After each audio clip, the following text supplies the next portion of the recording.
Godzilla! It looks like Godzilla, but due to international copyright laws, it's not. Still, we should run like it is Godzilla! Though it isn't. Good morning, stars! It's your boy Lava Tyrant, and welcome back to my channel.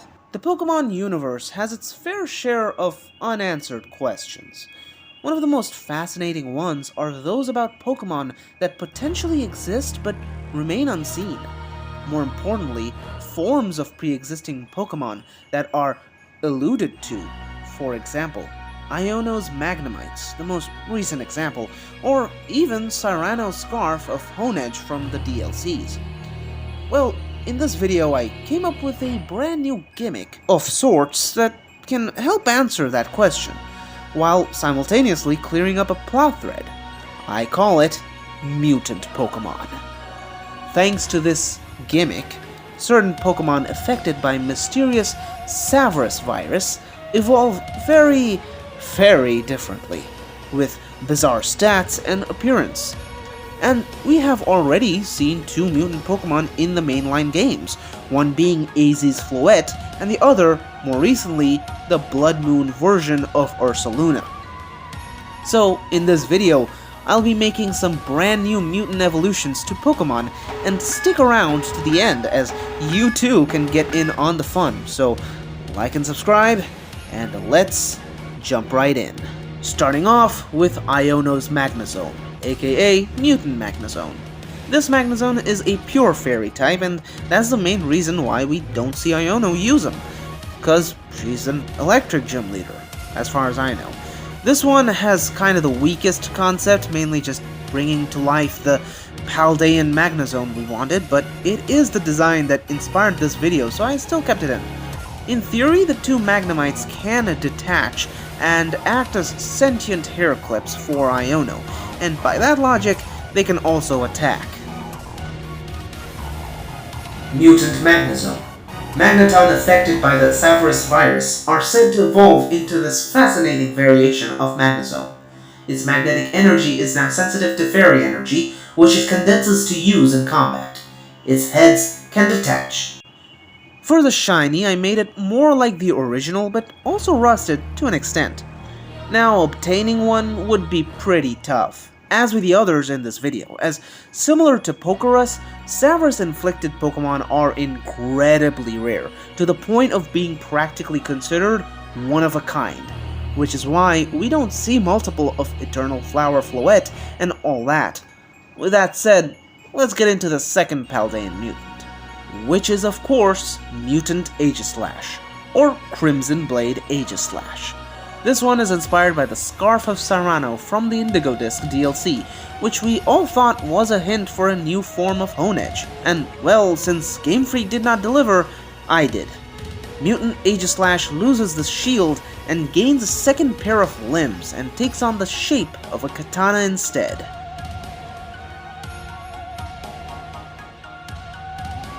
Mutant Aegislash. This form is extremely quick and steadfast. It can cleave through enemies within a blink of an eye. Its four limbs also aid in combat. Its shiny is similar to the original form, and as hinted at in the Dex, upon mutation, Aegislash becomes more speed-based, just like the next mutant, which is of course Mutant Tyranitar. As you have seen in the thumbnail, this bad boy is a beast, and is arguably one of my favorites from the video. This guy is of course inspired by Godzilla. No, not that one. Not that one either. Yeah, that one. Godzilla 1998. Yup. Also known as Gino, or even more well known as Zilla. I felt that though this guy is a crime against the franchise, the design is great, and it deserves some appreciation, especially after the banger show, which is the main inspiration. Here is Mutant Tyranitar, aka False King Tyranitar. Unlike other Tyranitar, these mutants are more agile. They are known to shoot fiery nuclear beams from their mouths. The shiny takes inspiration from good old Shin Godzilla, the most gruesome Big G. Since this guy is a false king, it felt appropriate to pair him up with another, more modern false king. So, here is Mutant Graphi, or False King Graphi, inspired by Scarking from GXK The New Empire. Now, you may say, but LT, Scarking is a monkey, not an II. Well, to that I say, I just thought it'd be cool, I guess. Well, more importantly, while in the movie it's kinda glossed over, like Graphi, Scarking is covered in paint as a symbol of authority and even leaves hand-painted signs to places he has been to. Sounds familiar.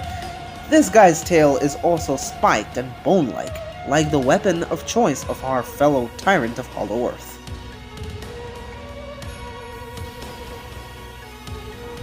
Mutant Graphi. Wild Mutant Graphi rule over their fellow Graphi and Shroodles with an iron fist. Powerful Pokemon bow before it, and it uses its tail as a deadly weapon. Its shiny is inspired by the colors we see on regular Graphi's fingers, as it is mostly just covered in color. Before we move on to the next one though, I would like to shamelessly plug my brand new Discord called the Morning Stars Discord. It is still fairly new and is the best place for all of you stars to interact. Updates go early there, even those about Legends Lotus. So to keep up to date, join now with the link in the description or in the channel bio. Can't wait to see you there. Alright, let's go on to the next one. That of course being Mutant Sunflora, or Horizon Black Sunflora. If you know, you know.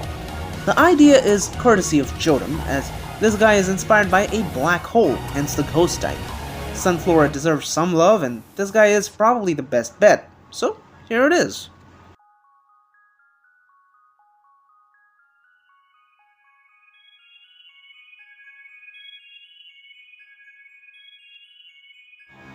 Mutant Sunflora.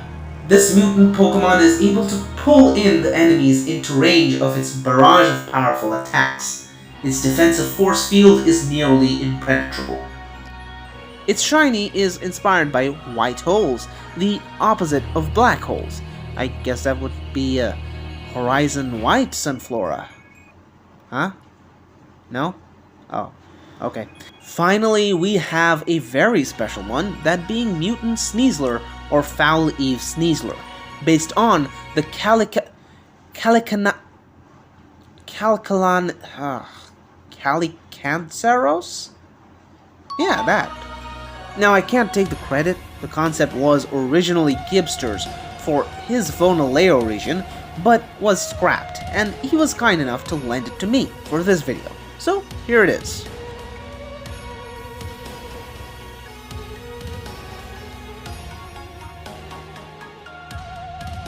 Mutant Sneasler.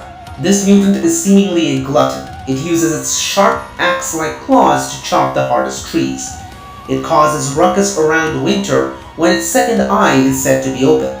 Its shiny is that of the base Sneasler, and Hey yo, what's up? Gibster, what are you doing here? Your soul will be claimed by voodoo. I don't know who did what, but most people die instantly upon entering this dimension, so I suspect not. You weren't supposed to figure that out. Being in this realm makes me feel stronger anyway. I mean, there's a lot of dead people here, and I feed off literal death energy stuff. So, I don't know what you expected. Anyway, while you are here, would you mind explaining the concept of Foul Eve Sneasler to the viewers, since you made the concept? Sure. Let's see. Back when I was making my Greek region, Vonaleo, I made a similar quest to the Blood Moon or Saluna quest from Kitakami. I researched about Greek myths, and upon choosing a myth, I decided to choose the ancient evolution of Sneasler.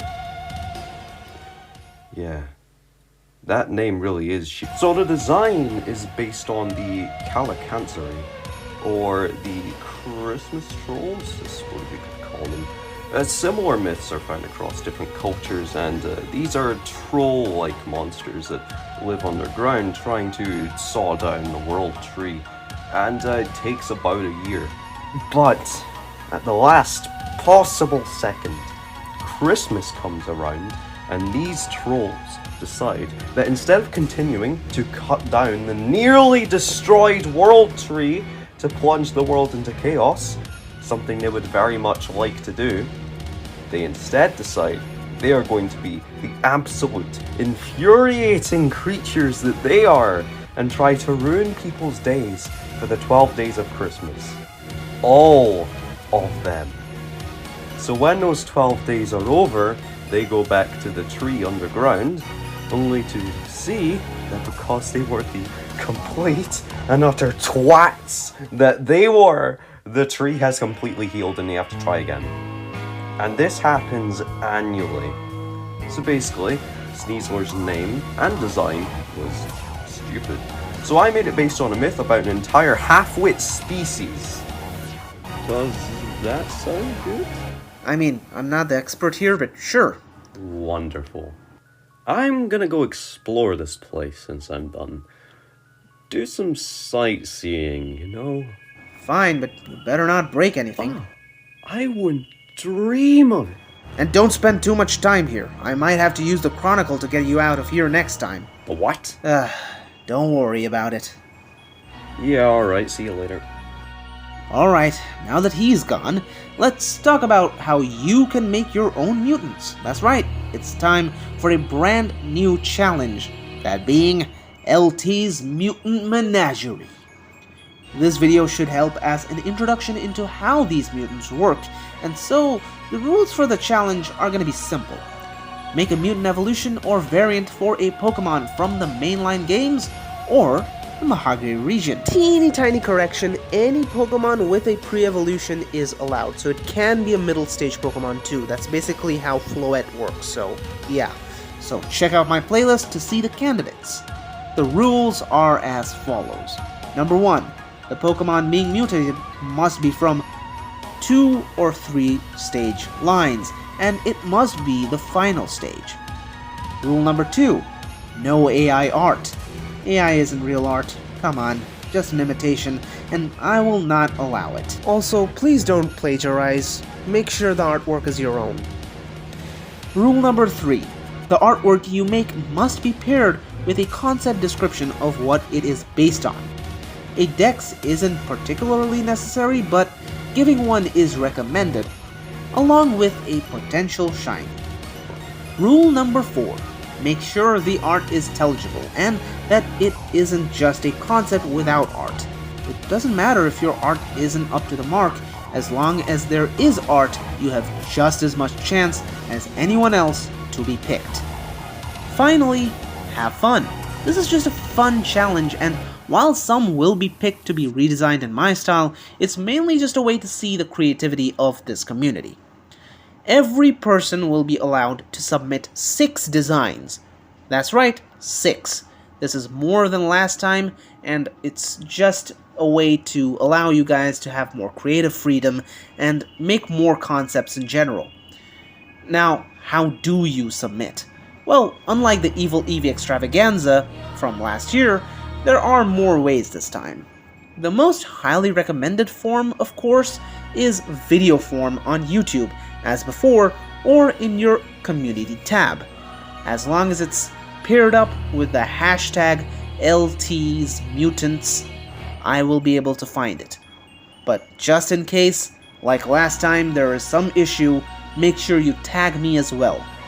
If you don't have YouTube, then make a post on Instagram and tag me at LavaTyrantYT on the post with the same hashtag as before.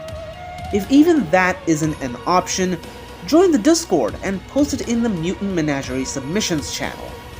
Again, if your design isn't picked, don't worry, feel free to use it in any future project. At the end of the day, the design is still always going to belong to you. The challenge period will be commencing from 1st June of 2024 and will end on July 1st of 2024. So less time this time. It might be a bit before I can make a video on the winners, but it will happen soon after. With that said, that'll be all for today. Like and subscribe if you enjoyed, and I'll catch you in the next one. Peace. Bye.